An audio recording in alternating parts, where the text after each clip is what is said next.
Здравствуйте, друзья! Сегодня у нас 5 апреля, среда. Сегодня сообщений у нас много. Постараюсь по возможности быть кратким. Начну с того, где мы вчера, вернее, в прошлый раз закончили. По поводу того, что товарищ товарищ Пу оскорбил товарища Си. И в связи с этим тут у меня на форуме посыпалась масса комментариев от зрителей, слушателей. Я сейчас зачитаю вам несколько. Думаю, Си все проглотнет, ведь пользует Рашку, земля, нефть и так далее. Следующий комментарий. Неужели председатель Си проглотит дерзкое оскорбление? Следующее. Как же поступит Си? Может, он вообще не отреагирует на эту ситуацию с Пу? А некоторые наиболее радикальные аналитики, скажу вам так, потому что, вы знаете, что у нас в нашем комьюнити присутствует немало звезд мировой величины в любом виде знаний человеческих, не боюсь этого слова, я уж не говорю о политике. Поэтому были комментарии, что я ни черта не понимаю в тонких китайских делах, и все совсем не так. И товарищ Си не заставил себя ждать. Сегодня он дал ответ на оскорбление своего закадычного друга Пу. Сделал это он устами посла Китая в Евросоюзе Фуконга. Это один из ведущих китайских дипломатов в обойме, так сказать, самой крупной китайской геополитики. Он дал интервью газете «Нью-Йорк Таймс» накануне визита президента Макрона и Урсулы фон дер Ляйен в Пекин. Сделал он там несколько ошеломляющих для России, для Кремля заявлений. Во-первых, он с неприсущей дипломатам, в том числе китайским, прямотой сказал, что все разговоры о дружбе без границ между Китаем и Россией – это всего-навсего риторика, или, проще говоря, слова. Согласно Фуконгу, это не соответствует действительности. Затем он заявил, что Китай не был и не является на стороне России в вопросе войны, агрессии Путина против Украины. Он сказал, что Китай не оказывал военную помощь России и не будет ее оказывать. Несколько двусмысленная позиция Китая, который, как он сейчас формулирует это устами Фуконга, о том, что Китай не поддерживает агрессию России против Украины, но не осуждает, объясняется тем, что Китай понимает, что у России были обстоятельства, которые заставили ее, пойти войной на Украину. И эти обстоятельства связаны с наступлением Запада, имеется в виду та позиция России, которую она начала разгонять в конце октября 2021 года, когда начала кричать, выдвигать ультиматум, что НАТО должно откатиться на границы 1997 года, иначе что-то произойдет невероятное. Так вот, Китай, согласно Фуконгу, он где-то разделяет это, и только из-за этого он не осуждает позицию, то есть вторжение России в Украину. Но он не одобряет эту позицию и ничем России не помогает и не собирается помогать. Я вам скажу так, внимательно прочитав высказывание Фуконга, я, откровенно говоря, вижу здесь формулу мира китайскую, которая, может, она уже есть где-то, но пока здесь он, китайский дипломат, наиболее ясном, виде ее сформулировал. Итак, какая же формула может быть по-китайски? Формула урегулирования ситуации агрессивной войны России против Украины. Первое. Если Китай не считает вторжение или агрессию России против Украины оправдано, и не поддерживают Россию в этом плане. Следовательно, да, и эта агрессия нарушает основополагающие принципы международного права, включая суверенитет, который является краеугольным камнем китайской внешней политики. Следовательно, Китай должен воспринимать идею о необходимости полного вывода российских войск с территории Украины. Что взамен? А взамен китайское понимание того, что Россия испытывала угрозы в связи с расширением НАТО на восток. Окей, допустим, мы примем эту точку зрения. Но тогда, значит, пусть Россия разбирается с НАТО. Украина здесь совершенно ни при чем. То есть после вывода полного российских войск с территории Украины НАТО, или как пакет общей договоренности, НАТО и Китай и Россия могут договориться, но, естественно, не отодвигании стран НАТО на границам 1997 года и исключение из НАТО тех стран, которые стали членом Альянса с тех пор. А можно ставить вопрос о денуклеаризации территории с обеих сторон соприкосновения НАТО и России на определенную глубину. Ну, скажем так, отвод ядерных, любых тактических, стратегических вооружений на глубину до, ну, скажем так, 500 километров, да, может даже 1000 поставить от границ. Это все будет безъядерная зона. А конвенциональные виды вооружений будут отодвинуты на 300, на 500. Таким образом, значит, по идее, снимается озабоченность Российской Федерации, хотя мы все понимаем, что она была фейковая, но тем не менее. Снимается озабоченность Российской Федерации наступлением НАТО на восток, и отпадает причина, по которой Россия напала на Украину. Следовательно, надо выводить все войска российские с территории Украины. Российская пропаганда, естественно, это может представить как великую победу Путина, поскольку вот он победил НАТО. НАТО сдалось и приняло ультиматум октября 2021 года, как ее тогда выдвинул замминистра иностранных дел России Рябков. Что дальше? Значит, дальше происходит восстановление Украины. Нужны деньги. Это делает совместно НАТО и Россия, то есть две стороны, из-за которой Россия напала на Украину. Правильно ведь? Ну, я условно говорю, обе стороны напали. То есть якобы отвечая на озабоченность России, НАТО наступало. Причина это стала озабоченность России, Россия напала. Окей, пусть тогда вот эти две страны, из-за которой произошла агрессия против Украины, скинутся на большие деньги и восстановят Украину.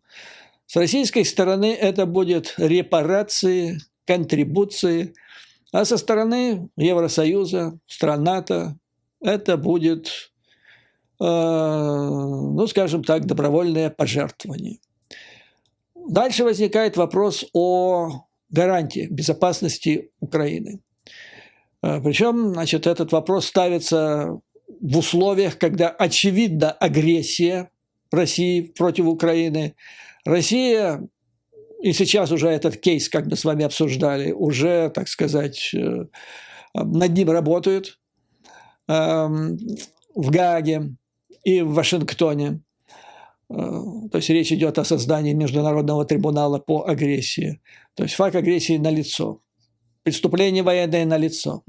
Значит, собирается кейс уже о преступлении против человечества, и, наконец-то, Путину предъявили обвинение в совершении, значит, соответствующих уголовных международных преступлениях. Таким образом, значит, ну, понятно, что Украина – это невольная жертва агрессии, неспровоцированной. То есть просто на несчастную безоружную страну вероломно напали. Поэтому вопрос о ее гарантиях безопасности должен становиться ребром. можно решать несколькими вариантами. Вариант первый. Поскольку НАТО и Россия, значит, образуют демилитаризованную зону по обе стороны, то теперь Украина может войти в НАТО и таким образом попасть под гарантии 5 статьи НАТО и в этом смысле ограничиться наличием только, ну, скажем так, оборонительных сил, как это было в Японии, случилось в Японии после поражения во Второй мировой войне. Оборонительные силы Японии, которые должны быть достаточными для сдерживания потенциальной агрессии со стороны той же России. Вариант второй. Если не проходит по каким-то соображениям, ну вот сегодня выступил уже по этому поводу министр иностранных дел Венгрии, который сказал, ни в коем случае Украины никакого НАТО и так далее. Да и Россия может заортачиться. Может быть применена формула, как это произошло со Швецией после того, как она подала заявку на вступление в НАТО. И вот на этот период от подачи заявки до вступления в НАТО, когда она подпадет под 5-ю статью, этот переходной период считается опасным с точки зрения возможности нападения России на Швецию. И для этого, чтобы обеспечить ее безопасность, Великобритания заключила договор с ней, взяв по этому договору защиту ее, в том числе при необходимости ядерным оружием. То есть, короче говоря, вариантов много. Но самое главное, нужно поймать китайцев, как сказать, на слове. То сейчас вот с тех пор, как Россия осуществила свою агрессию, китайское размежевание или отход от дружбы без границ с Россией обозначился наиболее ярко. Если они говорят, что мы не поддерживаем войну России против Украины, но не осуждаем, потому что это типа НАТО тоже в этом виновато, ну пусть они разбираются, Россия с НАТО. Россия, то есть надо закончить войну в Украине. Теперь, как это можно сделать? Китай обладает достаточными ресурсами для этого.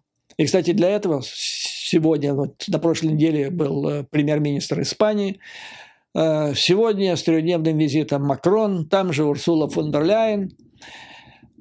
И главный вопрос повестки дня будут переговоры о том, как Китай может реально поспособствовать прекращению войны в Украине.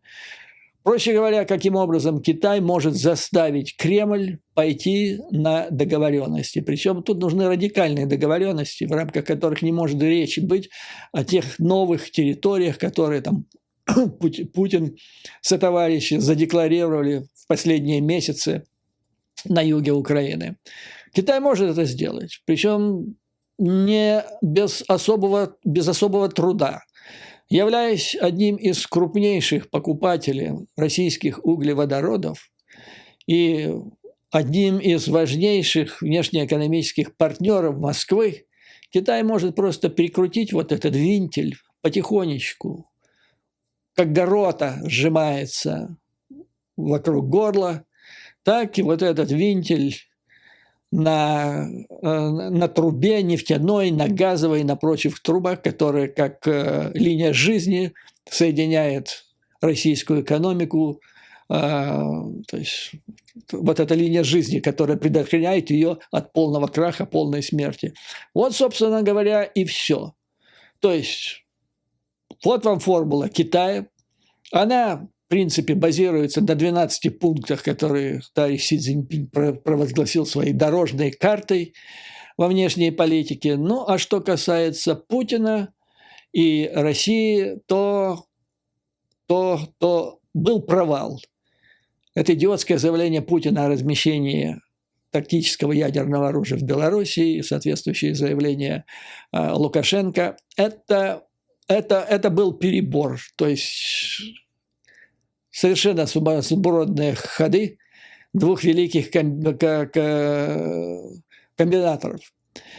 В этой связи, значит, в Москве, видимо, пришли, я думаю, в состоянии глубокой печали, вот, прочитав или выслушав эти заявления Фуконга. По этому поводу высказался Песков, полгоносец Путина, который сказал, что мы ориентируемся в двусторонних отношениях на содержание тех документов, которые были подписаны товарищем Пус, товарищем Си, и там все записано о дружбе, без границ там, и так далее. Вот. Именно они освещают весь спектр вопросов современной повестки дня. Но я себе представляю, что китайские товарищи могут ответить этому самому Пескову и в его лице Кремлю. Я бы ответил примерно так. Господа дебилы, это все, что было записано и подписано во время визита Си Цзиньпина, было рассчитано на то, что вы вменяемые. И то, что вы подписываете, вы понимаете, что вы подписываете, вы это соблюдаете. Но если после того, как вы подписали, поставил свою подпись кремлевский гопник под обязательством не прибегать к размещению ядерного оружия в других странах, а через 3 дня заявляя о своем намерении это делать, а потом и предпринимая конкретные меры, начиная их, то о каких договоренностях на бумаге вы можете говорить? Вы их растоптали. Поэтому вот вам и ответ товарища Си на оскорбление своего бывшего товарища Пу. Теперь он просто уже, так сказать, холоп, который даже не достоин слова «товарищ». Следующий вопрос, который я хотел бы с вами обсудить, в связи с последним пакетом, вернее, как сейчас принято говорить в Украине, крайним пакетом помощи Соединенных Штатов и НАТО Украине в плане подготовки к наступлению. Согласно, да, то, что я вам сейчас расскажу, это не является секретом. Это уже появилось на страницах специализированных изданий на Западе, которые, естественно, известны спецслужбам Мордора. Они тоже их читают, там бездельников полно. Кроме разведки, добычи агентурных материалов, там штудируют все, что возможно, все, что печатается. Поэтому, значит, я считаю возможным поделиться с вами, чтобы вы лучше понимали, что можно ожидать в ближайшее время и как это видится западным военным аналитикам. Итак, общая идея состоит в том, что предстоящее наступление будет корни отличаться от всех тех боевых действий, которые проходили в Украине с начала вторжения, с февраля прошлого года.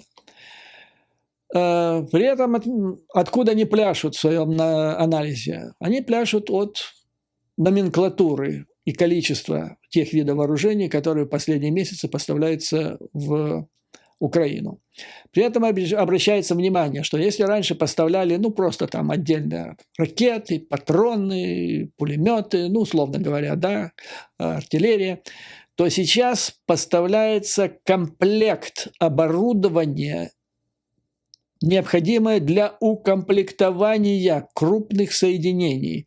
Минимум на уровне батальона, а из этих батальонов создается, в общей сложности речь идет, некоторые называют это 3 совершенно новых корпуса, другие – расширенной дивизией, общевойсковой или комбинированной дивизией, как это переводится с английского языка. То есть поставляется комплект техники вместе с подготовленным персоналом ВСУ, который обучен не просто стрелять, владеть этой техникой, а использовать ее в маневренной комбинационной войне. Далее, значит, что включает это в себя? Это включает в себя противовоздушную оборону и затем, значит, средства разведки, и особо обращают на себя внимание то, что помимо бронетанковой техники идет большое количество инженерной техники. То есть это та техника, которая необходима для разминирования полей минных, для уничтожения препятствий в виде вот этих всех зубов дракона, для налаживания переправ и мостов. Причем все это идет в промышленных масштабах. Ну и, наконец, бронированная техника. Это та техника, которая необходима, техника прорыва. Это идет в очень больших количествах, которые предполагают, что масштаб предстоящего наступления будет очень широким. Чем вызвано все это? Значит, по оценкам наблюдателей, российская армия сейчас отличается от российской армии, которая она была 14 месяцев назад или даже полгода назад. За прошедшее время российские вооруженные силы настроили огромное количество оборонительных сооружений по, ну нельзя сказать по всей линии фронта, но на протяжении сотен километров. Причем понастраивали их, естественно, там, где они не хотели бы, чтобы ВСУ прорывалось. То есть, ну, получается так, вот построили крупное, мощное оборонительное сооружение в конкретном месте, и они уже предполагают, что противник туда не пойдет. Затем, значит, есть какой-то пробел или менее насыщенная линия фронта с российской стороны. Это как бы предложение ВСУ, а вот сюда вы идите. И там может быть, значит, организовано нечто вроде ловушки. Считается, что поскольку основную часть живой силы противника составляют мобики, эти мобики более приспособлены для оборонительных действий, чем для наступательных. То есть они будут сидеть и глухую, и обороняться, отстреливаться. Но в то же время не упускается из виду и опасность, что где-то там за линией фронта могут быть сформированы ударные, контрнаступательные подразделения вооруженных сил России. И, значит, в случае неудачного, если ВСУ пойдут не туда, куда надо, они могут нарваться на контратаку с переходом в контрнаступление уже вооруженных сил Российской Федерации. То есть вся тактика, все вооружения, которые поставляются в ВСУ в последние месяцы, то обучение, которое происходит в рамках ВСУ на всех уровнях. То есть подчеркивается, что для организации вот этого контрнаступления необходимо было, и это было осуществлено, переподготовка, коренная переподготовка принципа действия ВСУ на поле боя.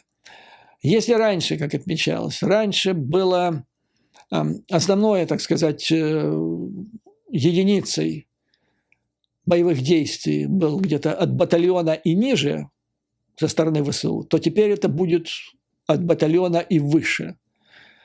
То есть речь идет о крупных силах. Как я бы сказал, речь идет там о 3 корпусах или о 3 расширенных дивизиях, которые потенциально в сложившихся условиях считаются наиболее оптимальными. Но для того, чтобы они были наиболее оптимальными, нужно должным образом ими руководить на поле боя. А это требует совершенно новой подготовки командиров от нижнего звена до самого высокого звена. Еще одна причина, по которой, как считают западные аналитики, предстоящее наступление, боевые действия будут в корне отличаться от того, что было раньше, состоит в мощном развитии средств разведки с обеих сторон. То есть дроны стали повсеместными. В составе батальонов с обеих сторон появились чуть ли не целые роты, которые занимаются только дронами. И дроны – это не только для нанесения ударов, а это, и прежде всего, это разведка. В результате сложилась ситуация, когда практически обе стороны чуть ли не в реальном виде, в реальном времени могут видеть, что происходит за линией фронта у другой стороны. И времени от получения развединформации до нанесения удара по обнаруженной цели, до ее поражения, сжимается до минимума. В этой связи возникает требование, но нам все равно, что там будут думать на российской стороне для ВСУ, активизация маневренных действий, маскировка, стратегический и тактический обман, о котором мы с вами неоднократно говорили. То есть в этих условиях предполагается, что ВСУ не сразу ринутся в наступление по всей ширине фронта, а сначала будут проведены боевые разведывательные операции, небольшие вылазки там, сям и так далее, для того, чтобы проверить мощность или слабость обороны противника на конкретном участке, а потом, значит, исходя из этого, будет приниматься решение, что делать дальше. Поэтому подчеркивается, что стратегический обман будет для украинцев. Россия нас не интересует, Россия будет сидеть, во всяком случае, сейчас это она делает, и тупо ждать, пока ВСУ пойдут в атаку. То есть обман, стратегический и тактический обман. Это то, что должна сделать украинская сторона.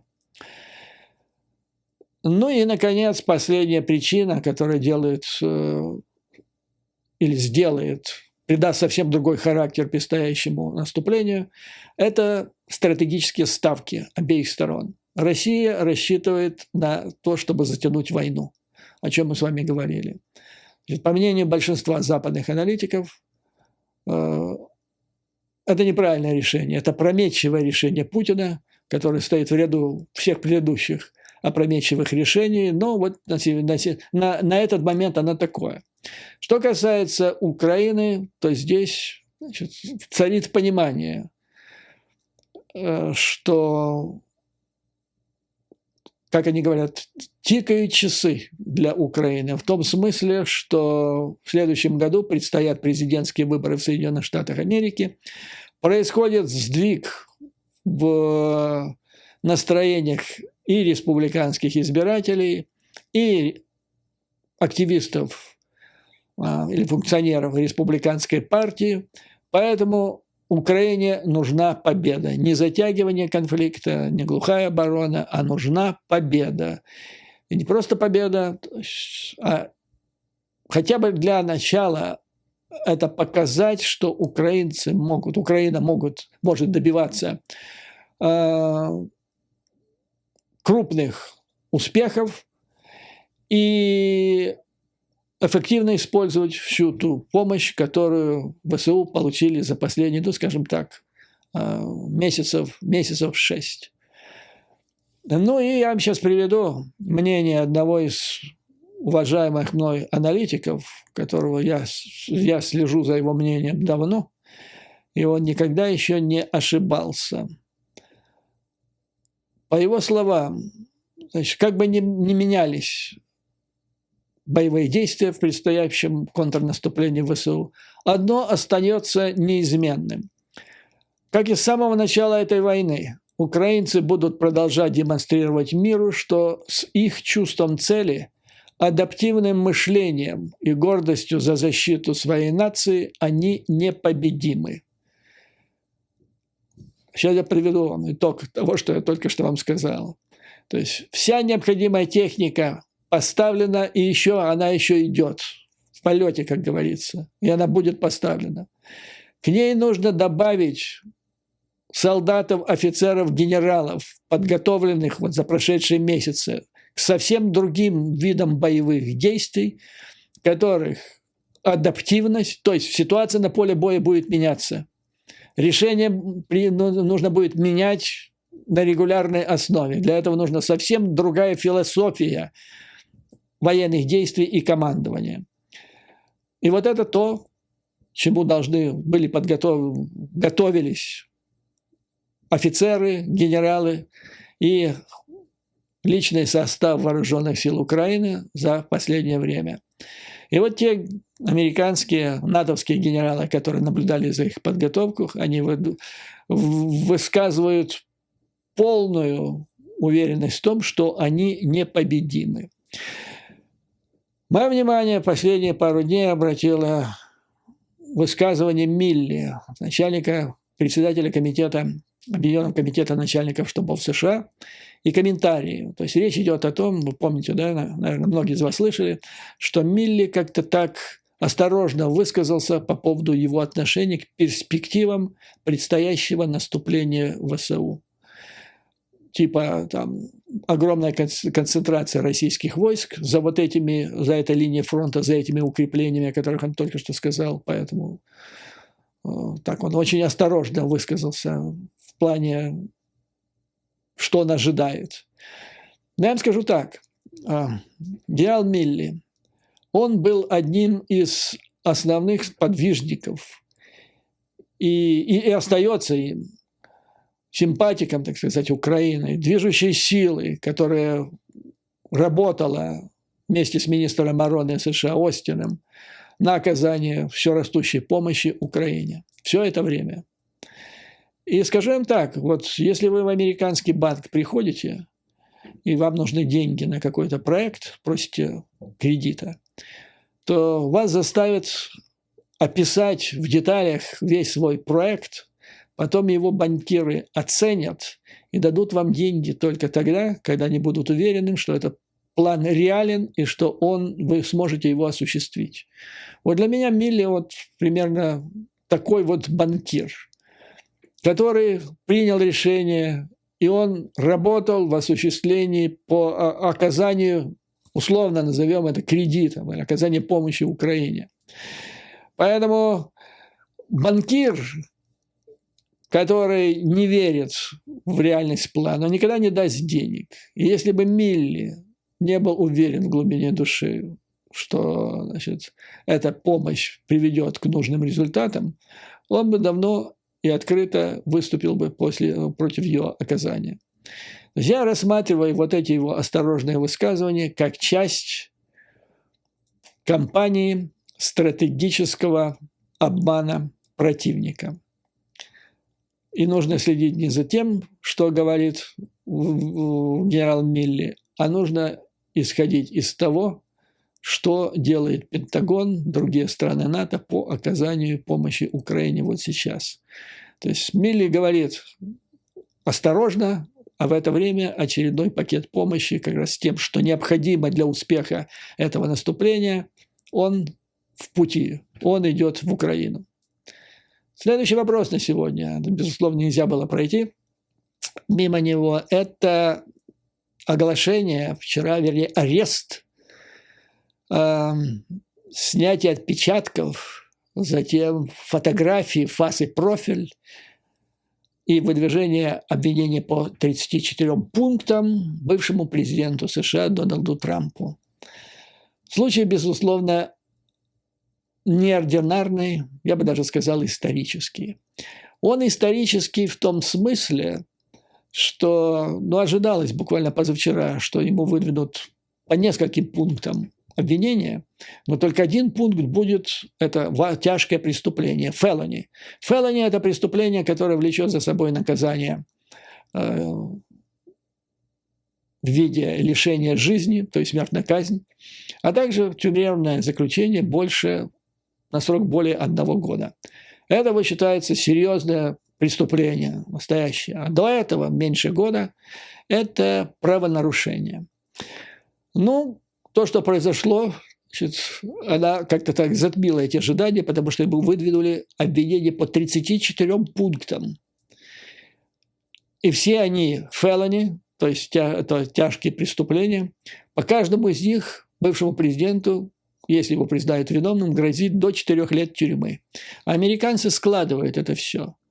То есть 34 помножьте на 4, если по всем пунктам, получится 136 лет тюрьмы.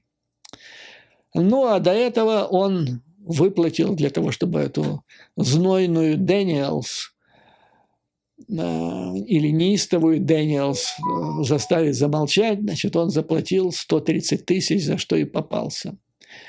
И вот исторический момент этого дела, с моей точки зрения, заключается, помимо всего прочего, в том, что это станет, если его приговорят хотя бы по одному пункту, это станет самым дорогостоящим для нарушителя, самой дорогостоящей супружеской изменой. То есть вот так вот согрешил, 130 тысяч долларов в тютю, а сейчас еще висит 136 лет тюремного заключения. Слишком много для минутного удовольствия. Тем более, что Сторми Дэниелс, знойная Дэниелс, в интервью одной из американских крупнейших телекомпаний, рассказывая, как там все у них происходило, так пренебрежительно рассказала о возможностях, о способностях Трампа и сказала, что она это даже то, что произошло, она даже этого не заметила. И вот такая расплата. То, что говорил Трамп после этого, он выступил перед своими сторонниками, это был детский просто лепет. Он витийствовал, что все ему говорят, что там нет уголовного дела. Ну, что значит все ему говорят, когда большое жюри единогласно проголосовало за то, что дело это есть. В Америке решение большого жюри, оно святое, оно не оспаривается. А кто там тебе подворотни где-то сказал, или даже на твоей даче, это так уже, детский просто лепет. Дальше он распинался, что если бы он был президентом, если он станет президентом, то он закончит опять войну в Украине и приструнит Китай, Северную Корею, но обычную белиберду. Его сторонники грозились привести сотни, тысячи его сторонников в Нью-Йорк для того, чтобы защитить своего кумира. Я не видел этих сотен, не видел этих тысяч. Видел десятки бесноватых. В Конгрессе накануне вот этого великого события, его ареста, ну, вы знаете, что после этого соблюдения этой процедуры он был отпущен, потому как сочли, что вряд ли он куда-то сбежит, разве только в Москву. Так вот, он звонил законодателям, сенаторам, конгрессменам республиканской партии, просил поддержки. Ну, то есть, когда человек себя виновен, вернее, не считает себя виновным, ну что просить-то? Зачем созывать толпу, как он это уже однажды сделал 6 января? Но ответ был достаточно холоден.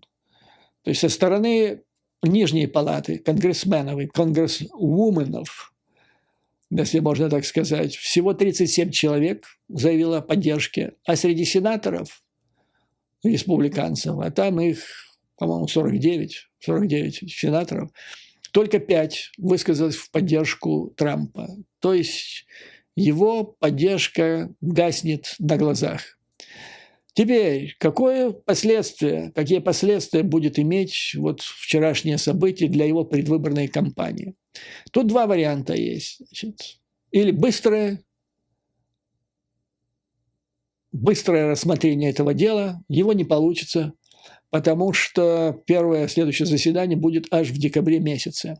А там переносится уже в 2024 год. А там предвыборная кампания на полных парах идет. И, как считается, если адвокаты Трампа будут затягивать дело, чтобы приговор ему не был вынесен как можно быстрее, то есть начнут затягивать это все дело, это может с ним сыграть злую шутку, потому что в ходе этой предвыборной кампании в каждых дебатах, особенно когда он начнет против своих соперников выступать, сначала республиканцев, а потом против представителей демократической партии, неизбежно, что бы он ни говорил, все это, значит, сведется будет к его уголовному делу. То есть совершенно проигрышная ситуация. В Кремле в печали. Зашел, как часто я это, вы знаете, делаю, я это делаю, на соловиный помет, и вот вам цитата оттуда. Один из соловинопометчиков, кавычки открываются: «Я считаю, сторонники Трампа должны разнести город Нью-Йорк». Почему? Потому что за свободу, демократию, справедливость нужна цветная революция. Вперед, сторонники Трампа! Свергнем продажный, прогнивший, лживый режим американского истеблишмента и демократа Байдена. Это говорится на соловьином помете. Поэтому, господа, все здравомыслящие люди, которые попали когда-то были введены в заблуждение риторикой Трампа. Прошу обратить внимание, что самым ярым сторонником Трампа сейчас является Кремль, и на него работает, а дальше еще будет более открыто работать вся пропагандистская машина Кремля, включая спецслужбы.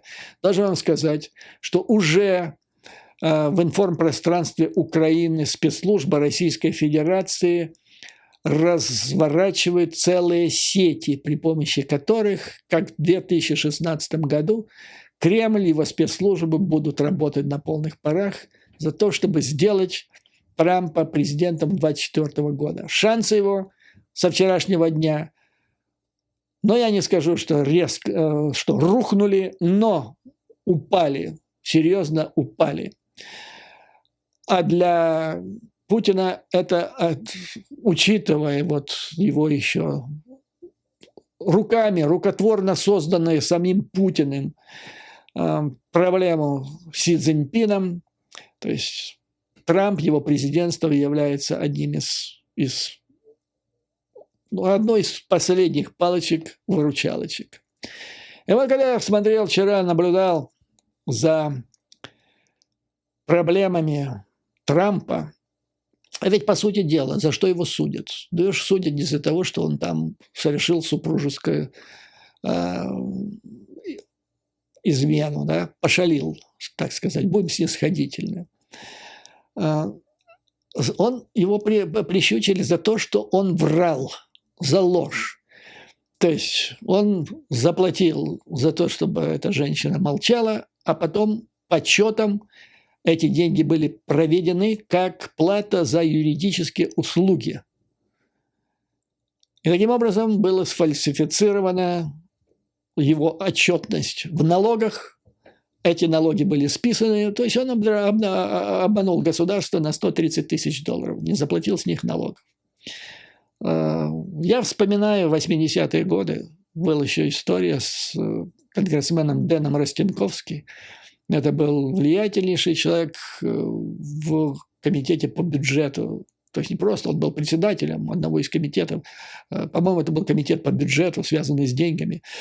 И вот его поймали на том, что он почтовые марки, которые выделяются для служебных целей, он их использовал для частной переписки, и этих марок он наклеил не туда, куда надо, на $42 тысячи.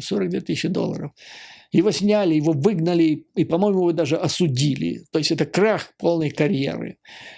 Президент Клинтон, тоже Моника Луински, помните историю, его же судили, то есть его подвергли импичменту в Палате представителей за то, что врал.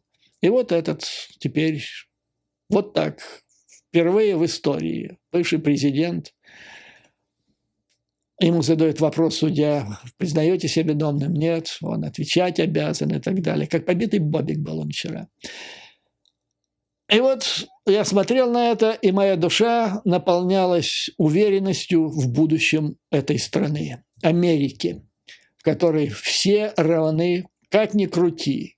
В конце концов, машина работает. Все оказываются верны перед законом. А у них же еще был случай, когда президент Юлиси Грант, это тогда, когда они еще на лошадях катались, на двуколке он любил разъезжать, его остановил полицейский за то, что на двуколке он превысил скорость.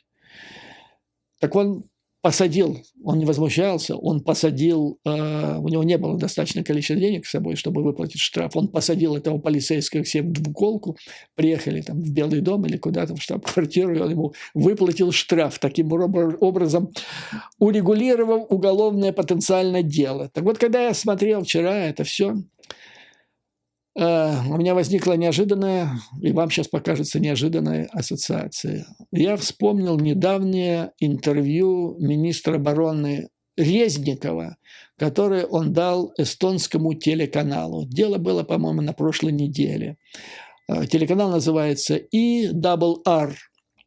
И там, значит, разговор о том о сём, туда-сюда.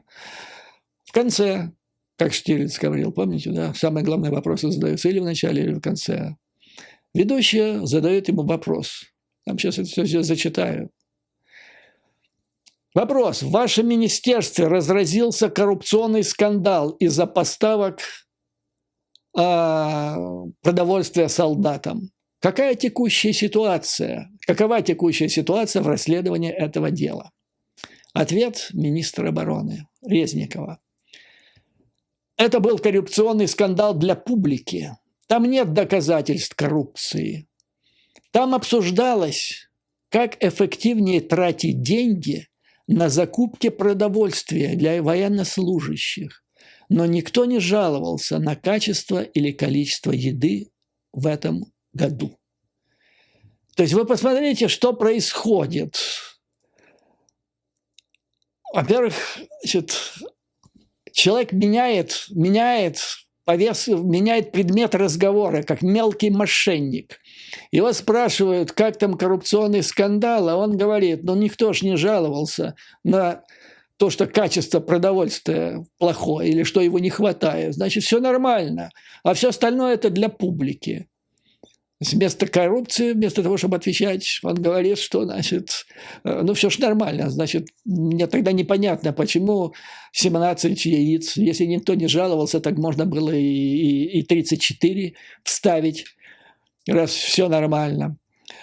И сама мысль, вы вспомните, да, это дело, когда взвинтили цены на яйца, потом оказалось и на картофель, и на яблоки. И только на яйцах, по-моему, если я не ошибаюсь, там насчитали эксперты, было фактически похищено, да, около 4 миллиардов. А это, оказывается, значит, это не хищение было, это не коррупция была. Это, согласно министру, это была дискуссия о том, как лучше накормить солдат. Вот как, да? Как классно. Жалко, вот его бы в наручники и перед американским судьей, и вот задал бы он этот вопрос, судья, вот Резников бы так вот ответил, его бы не отпустили домой, как Трампа, его бы оставили бы за решеткой. Потому что, я вам скажу так, кого мне напоминал больше всего из литературных героев? Шарикова, которого за руки поймали за то, что он украл червонец, а он, тупо глядя в глаза, кричит, это Зинка украла. Хотя всем ясно, все знают, что это он, Зинка ни при чем. А этот лепит, там нет доказательств. То есть министра обороны сняли бездоказательно, там, по-моему, начальника этого самого уголовного дела, доказательств нет. Дискуссия на 4 миллиарда долларов шла. И потом дальше. Отмазка продолжается Резникова. Конечно, у меня есть наследие тяжелое. Он объясняет то, что произошло. Раз все произошло нормально, была дискуссия, не было коррупции, но остановись, все нормально. Он понимает, что он несет, лепит Горбатова, поэтому продолжает оправдываться. Конечно, у меня есть тяжелое наследие в министерстве со времен СССР. 30 лет. Нормально, да? То есть он объясняет вот то, что произошло, тяжелым наследием Советского Союза, который, он же говорит, уже 30 лет, но пора уже отказаться от этого наследия, реформироваться. Но оно такое, видимо, тяжелое, что до 30 лет мало. И, молодым, так сказать, молодой части моих зрителей, которые не жили во времена Советского Союза и, плохо представляют, что там было, я напомню на всякий случай, что во времена Советского Союза при Сталине министра, вот такого как Резников, его бы расстреляли на месте, только поймав бы на вот этом деле. Вот так вот решался в Советском Союзе этот вопрос. Там не воровали по 4 миллиарда таким образом, подавая это все потом за дискуссии. А во времена Хрущева, Брежнева, Горбачева он бы на Соловках сейчас бы мотал бы свой срок, поэтому вот тяжелое наследство, никак оно, никак. И дальше реформы. И вот отмазывается он дальше, что когда началась война, Я там всего пару месяцев был. И реформы не успел провести, поэтому вот так вот случилось, потому что не успел я провести реформы.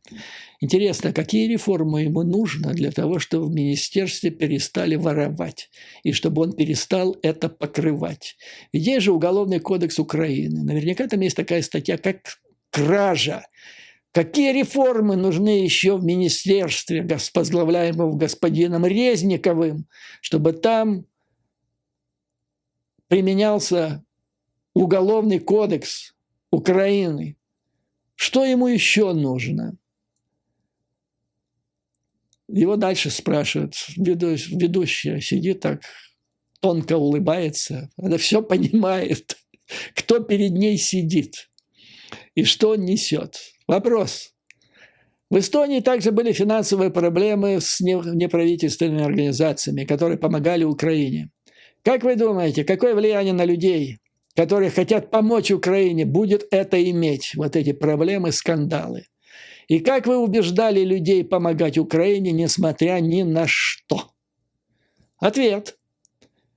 Я думаю, что эстонцы, наши братья, хотят видеть нашу победу вместе с нами. Будьте партнерами в этой победе. Ну, замечательно, блестяще.